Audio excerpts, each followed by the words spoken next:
Are you the first one to do a K-swap in the Mini Cooper? I'm not. Okay. So right before I did it, there was someone that did a K24 swapped Mini Cooper, same chassis, first gen. And that's kind of, in a way, what inspired me to do it. Okay. Because I know it's been done. Right. But that very first one that I did, I was the first to do it with an all-wheel drive. So the first one that I built was a K-Series all-wheel drive.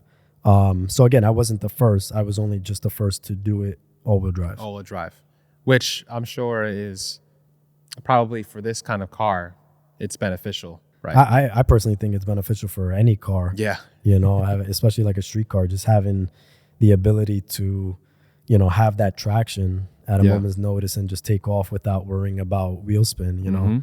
Like I spoke earlier, like that, to me, that perfect happy medium of a street car, front wheel drive, you know, 450, 500 with the all wheel drive, now that changes. Yeah. You know, you no longer need to limit yourself to that power because of traction issues. Right. What's the limitations on that? With this car? Yeah, like all-wheel drive. So this car, I mean, these Mini Coopers in general, they're heavier in a stock form or stock trim. They're much heavier than like your EG hatch, let's just say. Okay. By a couple $100. Not too much, but a couple $100. So I believe like these first gen Mini Coopers, they have a couple different models, but like this one is R53. It comes factory supercharged. I think they're like roughly around like 2,700 pounds, 2,800 pounds.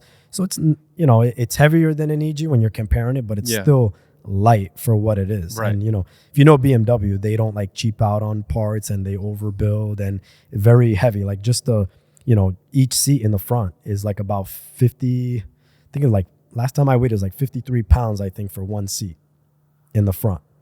Damn. So they're heavy cars. Yeah. You know, out of the box without doing anything to it. But so what I was getting at is the weight of it will help with the traction. You know, the more weight you take out of the car, the less traction you're going to have. Right. That's why a lot of these old, you know, even mainly front wheel drive Civics that you see running, they all have weight plates with excessive amount of, you know, talking 200-300 pounds just on that weight plate for traction purposes. So, you know, as far as on the street, the all-wheel drive on these cars, it's not even like really a topic of discussion. But front-wheel drive, you know, again, I know people making even 800 horsepower on a front-wheel drive, but, you know, the reality of being able to put that down, you're kind of limited. Right.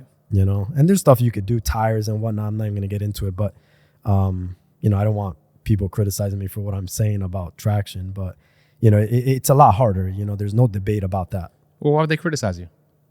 Just because someone might say, oh, 800 horsepower, I put that down, you know. There's always going to be someone just saying something about, like, you know, trying to argue what I'm trying to say. But the reality is, you know, after a certain amount of horsepower, if you've been around cars with some horsepower, you know traction is going to become an issue. Yeah, especially on a car like this, too, that weighs 2,700 pounds. 100%. Yeah. Now, what was it about the Mini Cooper that made you want to put a K-Series in it? So little quick, I'll touch up on a little bit on what even got me into the Mini Coopers. Couple years ago, my little brother, he ended up buying a Mini Cooper, R53, same thing, a green one. And he ended up buying it with either a blown head gasket. These things are notorious for bad engines. Yeah. There's no debate about that either. They're just built poorly. What comes in these? What do you so this comes with a W11. It's a motor. It's not even made by BMW. It's either made through Peugeot or some other manufacturer. I don't even remember, but it's just poor design. They have a ton of issues. And so he ended up buying one blown. I forgot the specifics, but it wasn't running. He ended up taking it apart, rebuilding it, fixing it. And right before the car was done, he ended up going to register the car because he was going to finish it that weekend. It was a Friday. On his way to motor vehicles, on his motorcycle, he ended up striking a tractor trailer and passed away. Oh, so after his death, the car sat at my parents' house on the lift the way he left it. And after some time, I ended up finishing the car, putting it back together. I ended up registering it, and I drove it for like a year. Got me back and forth to work. And, over that course of a year, I started noticing a lot of the issues that the Mini Coopers come with. Yeah. And so at that point, I ended up getting rid of the car.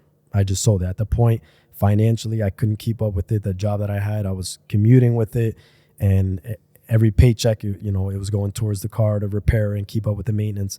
Just wasn't worth it, so I ended up selling it. I parted ways with the car. And then later on, I would say maybe about like 2 years later or so, 2-3 years later down the road, I got curious about the Mini Cooper, because if you've ever driven one, these cars are so much fun. They're fun as hell. They handle like crazy. And overall, you're like in an oversized go-kart. It's a really fun car. I won't take away from that. So I ended up, I was watching The Italian Job, if you've ever seen that movie. Yeah. I watched The Italian Job one night, and, that feeling of like wanting another Mini Cooper came. So at the time, I ended up finding on Craigslist. So it was like, weird that I found, resorted back to Craigslist, but I ended up finding a Mini Cooper, which ended up being the first all-wheel drive K-Series one. Mm-hmm. I ended up buying that, and it came with the stock motor. I drove it back and forth. And then I want to say not even a week of ownership, the motor coming home, let go. So now I'm looking for a motor as a replacement, because I just bought this car. What am I going to do? I don't even have the title. I can't even sell it. So I ended up doing research, looking for a motor. How can I replace it? What's it going to cost me? The cheapest motor I could find at the time was like $1,500 for a long block. And a Mini Cooper motor, or even a motor in general, you're going to buy a junkyard motor. Yeah. You're at least going to do the bare minimum maintenance on it. Right. And these are, chain motors. So without going into too much specifics, it was just, it was going to cost me over $2,000 just for the engine and to do the bare minimum maintenance on it, just to put it back to having probably another problem later on down the line. Yeah. So at that point, I started looking at my options. What else can I do? Of course, the very first thing I think is K-swap. I know it's already been done. I remember seeing this one on the forums. Let me look into it. But, being creative and just trying to do something different, again, not following someone else's path, I was like, let me see if I can, all-wheel drive swap it, do something a little bit different. And so I did, same thing, leveling out the motor. I got an all-wheel drive transmission. Let me see if it's possible. Same thing with this car. Rack and pinion has got to be moved up. The subframe has to be, so you got to have clearance. No, it's not like a true bolt-on. Okay. It requires a lot of modification. But, long story short, I ended up doing it.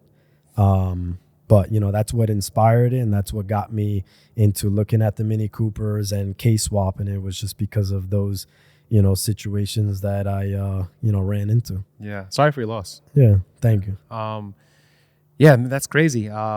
This car, the Italian Job, I completely forgot about that movie. You said that. I'm like, damn, remember they were going through like the streets with the, it's crazy. Streets and tunnels, train. So you sell a kit though for this, right? I do, yep. Now with this kit, you still have to make the modifications on your own? For all-wheel drive.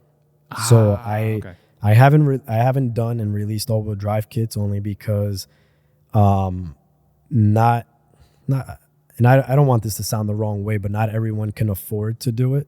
So for me to come out, and this kind of goes touching back on what I was just saying before, for me to come out with an all-wheel drive kit for a chassis that's not as popular, and to invest that time and money to come out with these kits to sell a handful just doesn't make sense. And anyone in manufacturing knows that the more you make of it, the cheaper it becomes. Right. It sounds weird, but it's the reality. Yeah. The more I can get and order in bulk, like as far as like, metal, wiring, like whatever it is that makes my kit, it's much cheaper to even make a profit doing it in bulk, like buying stuff in wholesale. Right. So I can't do that with all-wheel drive kits because I'm going to have thousands invested, sitting around that is not going to sell like the all-wheel drive kits for Honda's move. Right. You know, so the all-wheel drive kits, that's a whole nother thing.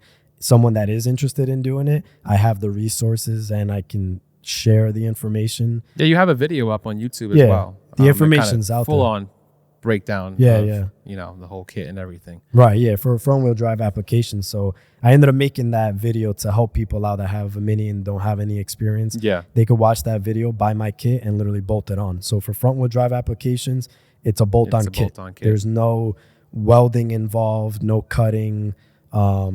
It's just a bolt-on kit, and I basically walk you through the whole installation process.